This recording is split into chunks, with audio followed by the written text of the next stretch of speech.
이와 같이 너희도 너희 자신을 죄에 대하여는 죽은 자여 그리스도 예수 안에서 하나님께 대하여는 살아있는 자로 여길지어다.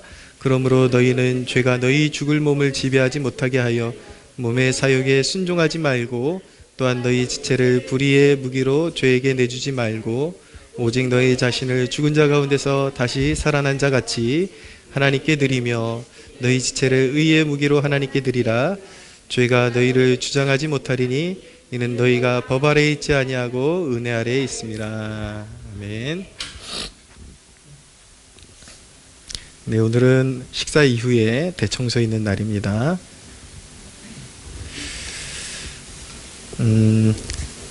왕노릇 시리즈 세 번째 시간입니다. 오늘은 유혹을 다스리는 법에 대해서 말씀드리겠습니다. 우리 삶 가운데 하나님께서 주신 그 영적인 권위를 가지고 다스리지 못하면 마침내 그 다스리지 못한 영역이 마침내는 시험거리가 되고 맙니다. 삼손이라는 기독교 교회 역사에 성경 역사에 나름 위대한 사사였지만 그만큼 힘이 넘치고 그렇게 정말 그만큼 쓰임받기도 힘들죠. 그러나 삼손은 하나님께 부름받은 나실인이었음에도 불구하고 그 정욕을 절제하지 못하는 습관을 내려놓지를 못했습니다. 그래서 결국 삼손은 그렇게 하나님께서 주신 은사가 탁월했음에도 불구하고 지구상에 존재했던 수많은 용사들보다 가장 강력한 힘을 가지고 있었음에도 불구하고 들릴라라는 여인에게 속아가지고 결국은 블레셋 사람들에게 붙잡혀가지고 두 눈알이 뽑히는 그런 수모를 당해야 했던 것입니다. 영적으로 시사하는 바가 큽니다.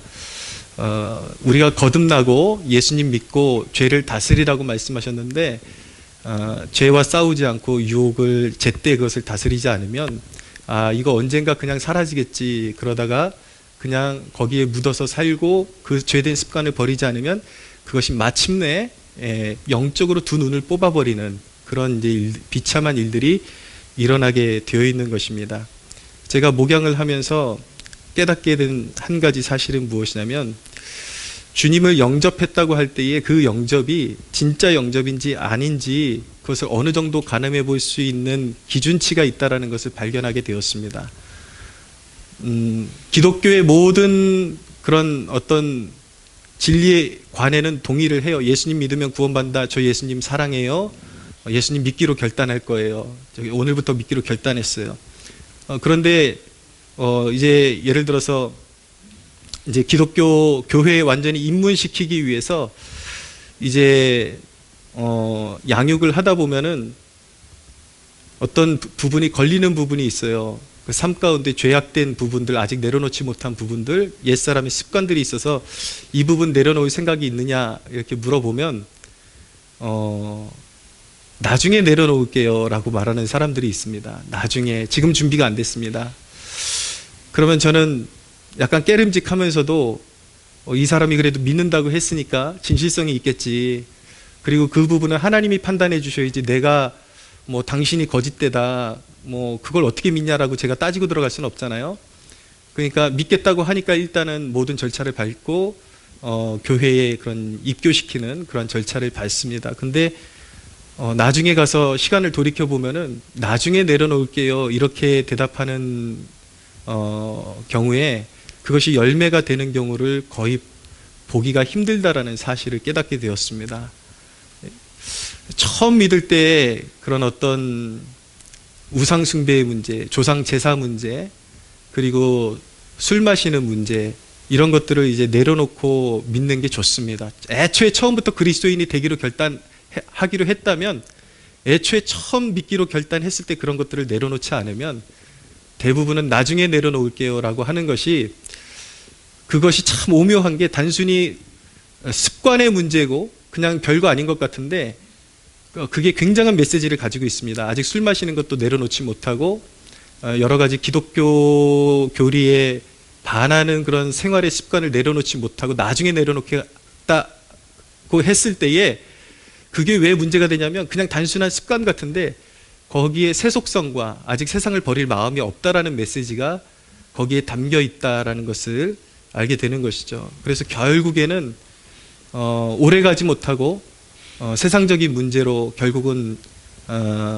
떨어져 버리고 믿음에서 이제 낙오되는 그러한 이제 일들을 보게 되면서 정말 나중에 내려놓는다는 말만큼 거짓말이 없구나. 그래서 대략 이제 이 사람이 예수 믿는다고 했을 때 아직 내려놓을 생각이 없을 때 이 사람이 진정으로 회심한 것은 아니구나라는 것을 이제 가늠할 수가 있게 됩니다.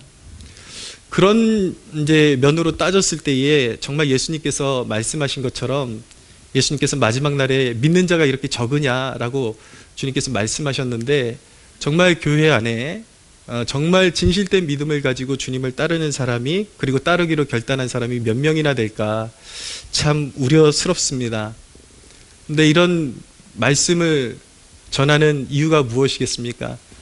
우리와 여러분 신앙을 점검하고 나는 진짜 예수 믿는 사람인가를 늘 점검하면서 거짓된 신앙으로 계속 교회 안에서 시간만 보내지 말고 진짜 나는 주님의 발 앞에 모든 세속적인 것 그리고 주님이 원치 않는 것을 내려놓고 주님 발 앞에 내려놓는 신앙생활을 하고 있는지 분명하게 점검할 필요가 있고, 그래야 마지막 날에 주님의 심판대 앞에서 여러분들의 믿음이 진실되다라는 것이 드러나게 될 것이라는 것을 꼭 기억하시기를 바랍니다. 사탄은 유혹을 통해서 영적인 축복들을 빼앗습니다. 유혹을 주는데 사탄은 자신이 멸망할 것을 알고 있기 때문에 자신이 활동할 수 있는 허락이 주어진 그 시간 동안에 어떻게 해서든 믿지 않는 자는 당연한 것이고 믿는 자도 어떻게 해서든 그 신앙의 노선에서 이탈시켜서 영적인 축복을 받지 못하고 마치 쭉정이 같은 인생으로 전락시키고자 마귀는 최선을 다하고 있는 것입니다. 근데 사탄이 어떤 방식으로 유혹을 가져오는가? 첫째는 사탄은 항상 미래의 심판보다 현재의 즐거움 그리고 편의성을 더 크게 보도록 충동질합니다. 최근에 뉴스 기사에 굉장히 회자되고 있는 한 사건이 있죠. 가평 계곡 살인 사건이라고. 이은혜라는 이 여자라고 말해야지 맞겠, 자매라는 표현이 안 맞을 것 같아요. 이 젊은 여자가 내연남과 짜고서 자기의 남편을 살해한 그런 사건입니다. 살해한 이유가 무엇이냐면 보험금 때문에 8억이라는 보험금이 남편의 이름으로 들어져 있는데 그것을 이제 취하기 위해서 앞이 가려진 것이죠. 그래서 그것이 눈이 멀었을 때는 자기 것이 될 줄 알았던 것 같아요. 그러니까 그것밖에 안 보이는, 8억밖에 안 보이는 것이죠. 그러나 이제 남편을 죽이고 나니까 뒤늦게 이것이 자기 것이 될 수 없다라는 것을 깨닫고 또 아빠의 권유로 이제 자수하게 되어서 이제 그 내연남과 함께 구속이 되었습니다. 근데 이런 굉장히 극단적인 경우죠. 굉장히 그 사회 악이고, 그런데 이런 미련함이 이 8억을 바라보고 이것이 자기 것이 될 수 있을 것이라는 그 미련한 마음에 얽혀서 눈이 가려지고 죄를 범하는 이런 양태가 이런 극악한 살인마들에게만 있는 것이 아니라 우리 그리스도인들에게도 이런 어리석고 미련한 모습이 생각보다 자주 있다라는 것을 알게 됩니다. 알아야 합니다. 어떤 음란한 습관들을 계속해서 유지하고 있는 것, 음란한 영상에 계속 빠져들고 하나님께서 기뻐하시지 않는 음란과 쾌락과 이런 이제 문화에 젖어 있는 것, 당장의 어떤 육체적인 쾌락을 위해서 장래일을 보지 못하는 거예요. 자신이 하나님의 심판대 앞에 서거나 하나님께서 징계하실 수 있다라는 것, 그런 것들을 이제 바라보지를 못하는 것이죠. 그래서 당장의 즐거움, 당장의 편의성 이런 것들만 보고 어떤 이제 결과물만을 취하려고 그러는 그런 어리석음을 범할 때가 참 많습니다. 근데 그것이 얼마나 어리석은 것인가. 당장의 유익만을 얻기 위해서 앞으로 하나님께서 심판하실 것을 걱정하지 않는 것을 그런 삶의 태도가 얼마나 미련한 것인지 성경이 분명히 말씀하고 있는데 잠언 7장 21절에서 23절에 보면 이제 유혹하는 여인에게 끌려가는 젊은이를 향해서 이렇게 이야기합니다. 여러 가지 고운 말로 유혹하며 입술에 호리는 말로 꿰므로 젊은이가 곧 그를 따랐으나 소가 도수장으로 끌려가는 것 같고 미련한 자가 벌을 받으려고 쇠사슬에 매이러 가는 것과 같도다. 필경 화살이 그 간을 뚫게 되리라. 새가 빨리 그물로 들어가되 그의 생명을 잃어버릴 줄을 알지 못함과 같으니라. 아직까지 그리스도인이 사는 법을 알지 못하고 관심을 두지 않고 쾌락적인 삶, 그리고 죄악된 친구들과 함께 어울려 다니면서 죄악을 모의하는 삶, 이런 것들이 사망의 열매를 맺을 것이라는 것을 미련하고 어리석은 인간이 알지 못하는 것입니다. 그래서 우리 그리스도인들도 완전히 그 성령에 감화되어서 거룩함에 참여하고 계속 성화되는 과정에 이르지 못하면 이렇게 늘 미련하고 어리석은 유혹에 빠져가지고 결국은 그 삶이 붕괴되고 무너지는 그런 패단과 그런 아픔을 계속해서 경험할 수밖에 없다라는 것을 알아둘 필요가 있는 것입니다. 두 번째로 사탄은 하나님의 크심보다 현실의 가혹함을 부추깁니다. 사람들이 거룩한 물질 생활에 실패하는 이유가 무엇이냐면 당장에 쓸 것이 부족해 보이는데 하나님 앞에 드릴 것이 없다라고 그렇게 판단하는 이유인 것입니다. 구약 성경에 보면 아간이라는 인물이 이스라엘 백성들이 여리고성을 정복했을 때에 그 여리고성을 정복하는 것은 이스라엘 백성들에게 굉장히 상징적인 의미가 있는 것입니다. 이제 광야 생활을 마친 이스라엘 백성들이 광야 생활을 마치고 가나안을 하나님께서 정복하라고 하셨는데 그 요단강을 건너서 가나안 땅의 입구로 들어가는 초입이 바로 여리고성이었습니다. 그래서 성경에 보면 항상 첫 열매, 첫 번째 것, 이것은 그 영광은 너희가 취하지 말고 하나님께 영광을 돌려라, 그런 의미에서 그 첫성을 이제 쟁탈하고 나서 그 안에서 쟁취한 모든 은금과 이런 이제 폐물들을 하나님께 구별해서 드려라 라고 그렇게 명하셨는데 아간이 그것을 마음에 품고 이제 그동안 광야 생활 동안에 어려웠는데 언제 내가 또 이런 호황을 누릴 수 있을까, 그런 욕심과 탐욕에 젖어서 앞으로 하나님께서 주실 축복에 대해서 눈이 멀어버리고 지금 그것을 소유하는 것에 급급해가지고 시나이산의 좋은 외투와 은 200세겔과 그리고 금 50세겔을 훔쳐가지고 감췄더니 그것이 이스라엘 진영의 진노가 되고 아간이 멸망하는, 하나님 앞에 멸망하는 주된 원인이 되었던 것입니다. 아간의 멸망의 그 중심에는 무엇이 있습니까? 사실 욕심이 있는 것입니다. 하나님의 현재의 필요, 그러니까 그동안의 이유가 다 있었을 거예요. 광야 생활을 그동안 오래 했는데 그래도 지금 챙겨야지 언제 챙기냐, 이런 나름대로의 이유가 있었겠지만 그것이 하나님을 향한 굉장한 불신이 된 것이죠. 왜냐하면 하나님께서는 이미 명령을 내려주셨습니다.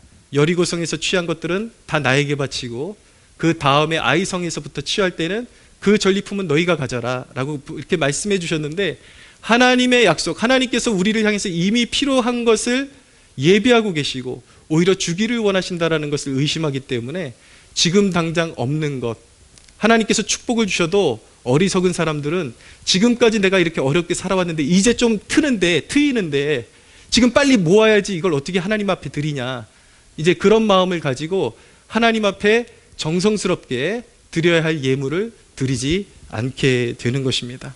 얼마나 어리석습니까?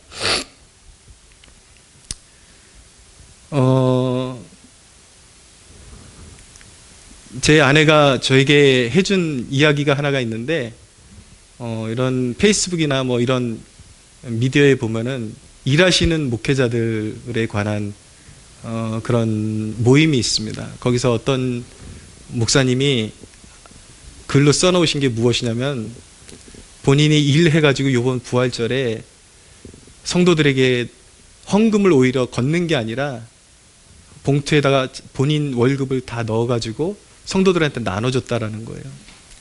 그러면서 여러분들 지인들 만나가지고 교제하면서 전도하시라고 그러면서 이게 바로 진짜 교회 아니냐라고 그렇게 자부하는 그런 모습, 그런 얘기를 해주는데 여러분 그 사실 아십니까? 그것은 교회도 망하고 성도들도 망하게 하는 지름길인 것입니다. 목사가 해주는 것은 성도들을 대신해서 살아주는 게 목사의 일이 아니라 하나님 앞에서 하나님과의 관계를 연결시켜줘서 하나님을 섬김으로 하나님의 공급을 받아서 축복을 누릴 수 있게끔 해주는 것이 목회인 것입니다. 근데 성도들이 해야 할 일을 목사가 대신해 주는 것이 인본주의적인 시야로는 굉장히 대단한 것 같지만 사실은 교회도 망하고 성도들도 망하는 길이라는 것입니다. 어떤 목사님이 그런 간증을 하시는 것을 들었습니다. 자기도 신학교 시절에 그런 정의감에 꽉 차가지고 성도들한테 11조 할 필요 없다, 그런 거 할 필요 없다라고 가르치고 이 이론으로 가르치고 보니까 그 교회의 이제 그 구성원들이 시장에서 일하시는 분들이었는데 그렇게 일을 해도 열매가 없고 다 찌질하고 가난하고 그렇더라는 거예요. 그래서 뭔가 내가 잘못 알고 있는 것 아닌가? 다시 성경을 읽기 시작하고 11조의 원리를 깨닫기 시작하고 다음부터 자기가 회개하고 다시 설교를 하기 시작해서 하나님 앞에 드려야 축복받는다, 하나님을 섬겨야 하나님의 도움을 받는다라는 것을 설교하기 시작했고, 그것을 믿음으로 받아들인 성도들이 순종함으로 하나님을 섬겼을 때에 그 가난했던 교회가 일어서기 시작하고 성도들이 일어서기 시작하고 그런 놀라운 축복의 열매들로 맺혀졌다라는 그런 간증을 듣게 된 것입니다. 사랑하는 여러분, 현재의 문제에 급급해서 하나님께 드려야 할 것들을 자기가 취하면 그것이 축복이 되는 것이 아니라 수욕이 되는 것이고 징벌이 되는 것입니다. 믿으십시오. 성도들이 해야 할 것을 가르쳐 주는 것이 목회인 것입니다. 그런데 얼마나 모순입니까, 여러분? 그렇게 성도들한테 베풀었다고 하는 목사님들이 하는 이야기가 또 무엇이냐면, 나에게 누가 1, 200만 원만 한 달에 후원해 줄 수 있다면 일 그만하고 싶다고. 이게 얼마나 모순입니까? 자기가 그렇게 벌어서 일하는 것이 진짜 하나님께 영광, 이게 진짜 교회의 모습이다라고 한편으로 이야기했다가 또 목회가 곤고하고 서로 가난해지니까 누가 나한테 조금 후원만 해주면은 목회에만 전념하고 싶다. 이거 얼마나 모순입니까? 왜 그런 일이 벌어집니까? 목회에 전념하고 싶고 교회가 교회다운 교회가 되려면 성도들에게 하나님을 섬기는 법을 가르쳐줘야 하고 교회가 그렇게 하나님을 섬겨야 하나님께서 놀라운 은혜로 성도들을 돌보시는 은혜가 있는 줄로 믿으시기를 바랍니다. 항상 사탄은 그런데 하나님의 크심을 보지 못하고 조금만 인내하면 뒤에 주시는 축복을 바라보지 못하게 하고 지금 내게 급급하게 월급을 타면은 이 습관이 그렇게 든 사람들은 어떻게 되냐면 적은 월급이라도 와, 하나님께서 내게 이렇게 축복을 주셨다, 감사하다, 하나님께 드려야지, 드릴 것이 생겼다, 이렇게 생각하는 것이 아니라 이번 달에 뭐뭐뭐뭐가 이렇게 쓸 일부터 생각을 하는 거예요. 이번 달에 뭐뭐뭐뭐가 있는데 이거 다음에 11조고 뭐고 하나님께 드리는 것이고 뭐고 다음에 해야 되겠다. 항상 그러다 보니까 우선순위가 밀리게 되고 그러다 보니까 하나님의 그런 부르심과 은혜를 신앙생활 하면서도 경험할 수 없는, 결국 늘 자기 힘으로 살아가게 되는 그러한 패단을 겪게 되는 것입니다. 사랑하는 여러분, 현실에 가혹함이 있다 할지라도 하나님을 먼저 생각하고 섬기는 백성들에게는 하나님께서 더 큰 은혜로 하나님께서 부어주심을 믿으시기를 바랍니다. 세 번째로, 사탄은 교만한 마음을 부추깁니다. 항상 어떤 질서에 순응하지 못하게 만드는 교만한 마음을 부추겨서 항상 등 돌리게 만들고 당짓게 만들고 배역하게 만들어 버립니다. 그런데 이런 일들이 얼마나 저주가 되는가, 인생에 이스라엘의 왕들의 역사를 보면은 배역의 역사입니다. 스가랴라는 왕을 살룸이 죽이고 살룸을 므나헴이 죽이고 므나헴의 아들 부가히야를 베가가 죽이고 베가를 호세아가 죽이고 한 사람이 죽이기 시작하니까 또 다른 사람이 그 사람을 죽이고 또 찔러 죽이고 불태워 죽이고 이것이 여러분 성경은요 그냥 역사 이야기인 것 같지만 우리의 삶의 현실에서 일어나는 일들을 영적으로 메시지를 담고 있다는 것을 분명하게 알아야 하는 것입니다. 하나님께서 부여하신 영적인 질서와 권위를 무시하고 그냥 함부로 그냥 막 나나 너나 똑같이 그냥 늘 등 돌리고 배신하고 배역하고 이렇게 되면은 그 사람의 삶 가운데 늘 그런 패역의 역사가 돌게 되어 있는 것입니다. 여러분, 유혹은 하나님보다 더 사랑하는 것을 통해서 들어오고 항상 부주의할 때 들어오는 것입니다. 유혹은 주로 어느 때 들어옵니까? 부주의하게 영화나 어떤 미디어에 노출되어 있을 때에 그것을 어떤 문화와 이 세대가 살아가는 당연한 그런 삶의 스타일이라고 생각하면서 멍 때리고 보고 있을 때의 유혹이 들어오게 되는 것입니다. 그러면서 이제 그런 어떤 정욕이 막 끌어오르게 되고 죄를 짓게 되고 그렇게 이제 유혹에 빨려 들어가게 되는 것이죠. 그리고 생각의 흐름을 끊지 못할 때 죄를 짓게 되는 것입니다. 어떤 악한 생각, 음란한 생각, 어떤 배역하는 생각, 항상 생각의 흐름이 한번 이렇게 물꼬를 트는데 그것이 새어나오기 시작할 때 딱 그것을 캐치하고 생각의 그 흐름을 틀어 막아야 되는데 그것이 계속 물이 흘러나오게 방치할 때 그것이 결국 죄악이 되고 결국 하나님의 진노를 불러오게 되는 것입니다. 유혹에 넘어가는 일이 치명적인 이유가 뭘까요? 왜 유혹에 넘어가서는 안 되는 것일까요? 유혹에 습관적으로 넘어가게 되면 하나님의 영적인 축복을 빼앗기게 되기 때문인 것입니다. 다른 말로 표현하면 하나님이 사용하지 않으십니다. 쓰임받지 못하게 됩니다. 어떤 사람은 이런 설교를 들으면서 이런 질문을 할 수 있을 것입니다. 사탄이 유혹했는데 사람은 유혹해서 거기에 넘어졌을 뿐인데 왜 축복을 빼앗겨야 되는 것이냐라고 그렇게 질문할 수 있겠지만 제가 아까 사탄이 유혹하는 특징들을 말씀드렸죠. 끝에 잘 들으시면 뭐라고 제가 말씀드렸냐면 사탄은 항상 부추긴다, 충동질한다 라고 그렇게 말씀드렸습니다. 그 이야기는 무엇이냐면 내 안에 유혹을 원하는 정욕이 있기 때문에 사탄의 충동질이 맞아 떨어지는 거예요. 그러니까 사탄이 결정적으로 나를 충동질했지만 그것을 사탄의 탓이라고만 떠밀 수 없고 내가 책임을 져야 하는 이유는 무엇이냐면 사탄이 유혹할 때 그것을 받아들이고 그것을 즐거워한 정욕이 내 안에 있기 때문에 사탄 때문이라고만 핑계를 댈 수 없고 나의 책임이 부여가 되는 것입니다. 야고보서 4장 14절에서 15절에 보면 오직 각 사람이 시험을 받는 것은 자기의 욕심에 끌려 미혹됨이니 욕심이 잉태한 즉 죄를 낳고 죄가 장성한 즉 사망을 낳느니라 라고 말씀하고 있습니다. 자기 욕심에 끌려 시험을 받는다, 미혹된다 라고 말씀하고 있는 것입니다. 왜 저기서 나를 유혹하고 있느냐가 아니라 유혹이 거기 있으면 눈을 감아버리거나 방향을 바꿔야 되는 거예요. 근데 거길 계속 바라보고 있으면서 왜 나를 유혹하냐, 왜 나를 유혹하냐 이렇게 말할 수 없다라는 것입니다. 그런데 여러분, 우리가 자주 쓰러지는 것을 하나님은 알고 계십니다. 주님은 알고 계십니다. 우리는 안 쓰러질래야 안 쓰러질 수가 없는 사람들입니다. 그런데 쓰러져도 끊임없이 주님 의지하고 그리고 그 살아있는 양심을 가지고 주님 앞에 회개하며 다시 서보려고 계속해서 주님 앞에 엎드리고 주님을 추구하는 백성은 결코 버림받지 않고 끝까지 쓰임을 받습니다. 할렐루야.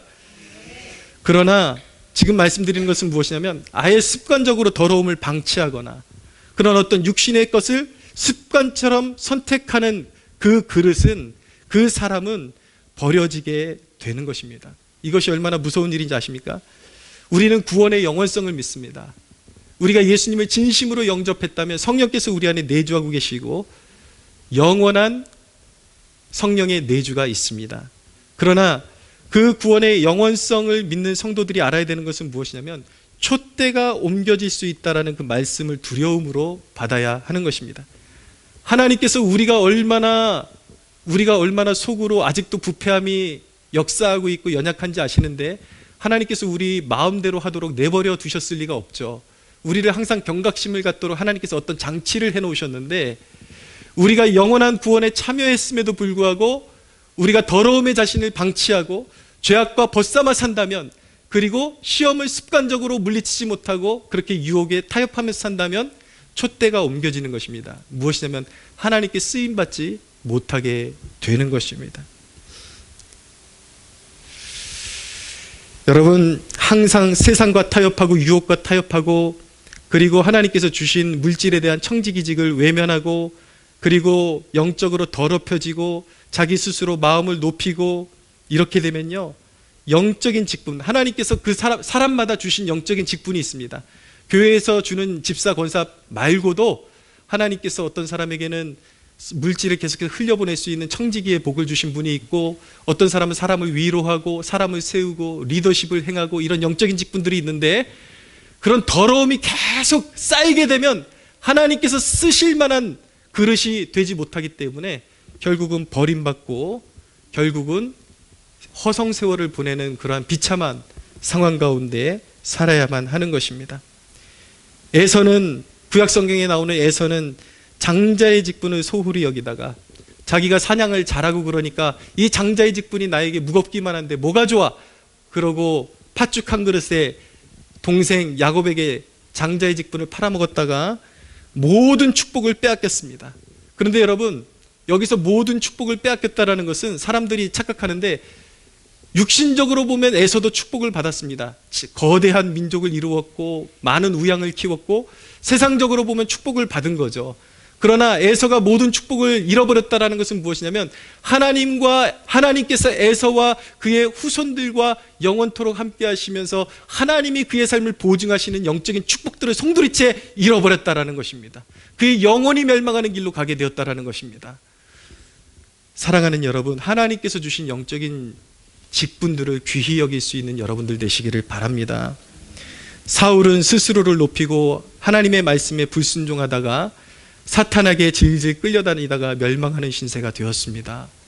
유혹을 물리치지 못하고 예수님 믿고 진정한 그리스도인이 되어서 살기로 결단해놓고 세상에 때묻는 것이 얼마나 두려운 것인지 모르고 세속성을 가지고 살아가는 것이 얼마나 무서운 것인지 모르고 살아가면 결국은 하나님 앞에 귀히 쓰임받아 보지도 못하고 이 세상을 끝내야 하는 비참한 신세가 되고 마는 것입니다.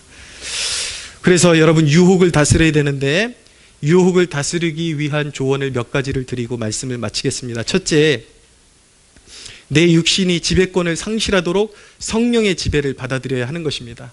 그러면 내 욕심대로 행하지 않도록 하나님께서 기본적인 장치를 해두신 것이 있어요. 그것이 무엇이냐면 신앙의 기본기를 지키는 것입니다. 예배하고 경건의 시간을 지키고 물질의 헌신을 제때하고 봉사하는 것, 이런 것들은요, 아무리 우리의 신앙을 흔들어대는 유혹이 있어도 절대 무너뜨릴 수 없는 기둥이 되어야 하는, 이것들은 절대 무너뜨리면 안 되는 것입니다. 시간, 나를 위해서만 사는 시간을 재단하고 하나님께 나와서 예배함으로 말미암아 하나님께 드리는, 그래서 내 중심으로 사는 것이 아니라 하나님 중심으로 살아가는 법을 배우는 첫 단추가 예배하는 것입니다. 할렐루야. 하나님께서 여러분들에게 귀한 소득을 주실 때에 하나님께서 여러분들의 삶의 주권자가 맞다면 하나님을 먼저 공경하는 것이 맞습니다. 그것을 통해서 내가 세상 유혹과 탐욕의 종이 아니라는 것을 선언하면서 늘 그것을 규칙적으로 지킴으로 말미암아 그런 물질의 유혹을 이겨내는 것입니다. 경건의 시간, 하루를 시작하면서 항상 내 힘으로 먼저 살아가는 것이 아니라 하나님의 말씀 앞에 서서 하나님을 공경하는 마음으로 시작하는 것을 통해서 세상의 유혹을 이길 수 있는, 그리고 성령의 인도하심을 받을 수 있는 그런 은총의 수단들을 통해서 마음의 준비를 하고 삶을 준비시켜서 그 하루를 승리할 수 있도록 그렇게 이끌림을 받게 되는 것입니다. 두 번째는 마음속에 임해 있는 하나님의 나라를 매일 보수해야 합니다. 우리가 알아야 하는 사실은 우리가 살아가는 하루하루가 힘겨운 영적 싸움이라는 것을 알아야 합니다. 우리는 아무리 유혹에 강해지려고 해도 하루만 살아도 수많은 유혹들에 초토화되고 엉망진창이 되어 있는 내 자신을 발견하게 됩니다. 근데 어리석은 인간은 자기가 유혹받아 놓고 시험에 떨어져 놓고서도 그걸 모르고 계속 방치하다가 그 영적인 기둥들이 완전히 무너지면서 세속화되어지고 세상의 노예가 되어가는 것이죠. 그러나 우리가 하루를 살고 나서 실패한 부분들을 깨닫고 내가 실패한 부분에 좋은 재료로 다시 세워야 하는 것입니다. 회개를 통해서 내가 정말 정직하지 못해서 무너졌던 부분에 있어서는 하나님의 말씀을 통해서 정직으로 내 무너진 부분을 다시 세우고, 겸손하지 못해서 무너졌던 부분이 있다면 겸손이라는 재료로, 그러니까 내 삶 가운데 무너질 때마다 내 삶의 재료가 엉터리였다라는 것을 깨닫게 되면서 그것을 덜어내고 정금과 같은 그런 재료로 다시 채워놔야, 매일매일 채워놔야 무너지지 않는 인생이 되고 시험과 유혹에 넘어지지 않는 인생이 될 줄로 믿으시기를 바랍니다. 세 번째로, 당장의 만족보다 하나님께 기쁨이 되는 일을 생각해야 합니다. 여러분, 오늘 이 말씀을 들을 때 여전히 정결하지 못한 그런 어떤 미디어를 보는 습관이 있는 분들이 있다면 끊어버리십시오. 그리고 유혹을 이기는 가장 잘 싸우는 방법 중에 하나가 무엇이냐면 피하는 것입니다. 제가 보니까 이제는 유혹을 피하는 것이 너무 어려운 시대가 되었습니다. 우리가 지금 습관적으로 이용하고 마치 없으면 안 될 것 같은 페이스북 같은 것도 내 글을 써서 올리고 그 사람들과 나누는 은혜의 수단도 되지만 어떤 버튼을 누르니까 제가 최근에 발견한 것이 영상적으로 버튼을 이렇게 돌리니까 거기에 온갖 음란하고 그런 이제 영상들이 많이 올라오는 것을 순간 발견하게 되었습니다. 그래서 페이스북을 안 쓸 수는 없잖아요. 그것이 또 복음을 전하는 통로가 되니까. 그래서 저 같은 경우는 아예 그 버튼에 손을 대지 않기로 결단하고 살아가는 것입니다. 그러니까 유혹이 있는 그 영역에 있어서는 아예 거기에 버튼을 누르지 않고 손을 대지 않고 거기에 눈길을 주지 않고 그 부분을 폐쇄시키는 것이 가장 지혜롭게 싸우는 길이라는 것을 믿으시기를 바랍니다. 그것조차도 할 수 있는 없는 그런 의지를, 박약한 의지를 가졌다면 아예 앱을 지워버려야 돼요. 그런 의지를 가지고 살아야 하는 것입니다. 네 번째로, 모든 상황에 끌려다니지 말고 주도하십시오. 항상 사람들의 유혹에 빠져가지고 영적인 유업과 기업을 잃어버리는 그러한 삶을 살아가지 마시고 사람들에게 휩쓸려 다니기보다 항상 영적이고 거룩한 모임을 선택하는 습관을 들이십시오. 그때그때 필요에 끌려다니기보다 항상 하나님께서 어떤 물질에 축복을 주시면 하나님의 것은 하나님께 드리고 이웃에게 베풀어야 할 때 내가 베풀어야 될 이웃이 있다면 내가 요것도 사 먹어야 되는데 이런 거 따지지 마시고 먼저 베푸십시오. 필요한 부분은 하나님께서 갚아주시고 채워주실 줄로 믿으시기를 바랍니다. 사탄에게 끌려다니다가 멸망하는 신세가 되지 말고 가난한 신세가 되지 말고 항상 베풀고 의를 추구하고 하나님의 영광 가운데 살아가는 여러분들 되십시오. 시험을 이기신 예수님을 의지하면 우린 다스릴 수가 있습니다. 믿는 자는 은혜 아래에 있습니다. 오늘 로마서의 핵심은 무엇이냐면 너희가 법 아래에 있지 않고 은혜 아래에 있다. 14절에 나오죠. 은혜 아래에 있다라고 말씀하고 있습니다. 때때로 우리는 생각보다 자주 더러움이 묻어도 보혈에 잠겨 있으면 우리는 씻겨지게 되어 있습니다. 예수님 믿고 나아가면, 예수님 옷자락만 붙들고 나아가면 우린 더러움이 있어도 씻어주시고 우린 버림받지 않습니다. 할렐루야. 만약에 넘어진 자신을 발견했다면 넘어진 일에 좌괴감을 갖지 말고 깨달았을 때 바로 회개하시고 회개를 통해 더 나은 자녀가 되고자 하는 그 일만 바라보며 앞으로 계속해서 나아가십시오. 나는 안 돼. 절대로 그렇게 생각하시면 안 돼요. 그것은 마귀가 가장 기뻐하시는 일인 것입니다. 빌립보서 3장 16절에 보면 오직 우리가 어디까지 이르렀든지 그대로 행할 것이니라고 말씀하고 있습니다. 지금 넘어졌으면 다시 일어서서 회개하고 앞으로 달려가십시오. 할렐루야. 내가 지금 넘어졌을지라도 나의 인생의 목적은 주님의 자녀다운 자녀가 되는 것이야. 늘 자기 자신에게 선언하면서 앞으로 달려가십시오. 마침내 주님께서 끝까지 붙들어 주시고 영화에 이르기까지 여러분들을 끝까지 이끌어 주실 것입니다. 말씀을 마치겠습니다. 결정적으로 기도하고 하루를 시작하면 유혹을 이기게 될 것입니다. 우리 예수님이 선한 목자가 되시기 때문에 우리를 이끌어 주십니다. 여러분 그 사실 아십니까? 내가 유혹을 이길 수 없기 때문에 불의한 기회를 예수님께서 박탈시켜 주시는 것도 큰 은혜라는 것을 깨달으시기를 바랍니다. 우리가 기도하면요, 내가 유혹에 이길 수 없을 때 주님께서 그 기회를 거두어 가심으로 말미암아 유혹에서 건져주시기도 하는 것입니다. 그러므로 내게 주어지지 않는 기회는 내 것이 아니구나. 아멘, 할렐루야. 순종하시고 나에게 주의 길을 보여주시고 새 길을 열어주셔서 그렇게 기도하실 수 있는 여러분들 되시기를 바랍니다. 주님은 선하시고 의로우셔서 반드시 여러분들에게 가장 좋은 것을 예비하고 계시다라는 것 믿으시기를 바랍니다. 하나님께 영광의 박수 올려드리겠습니다.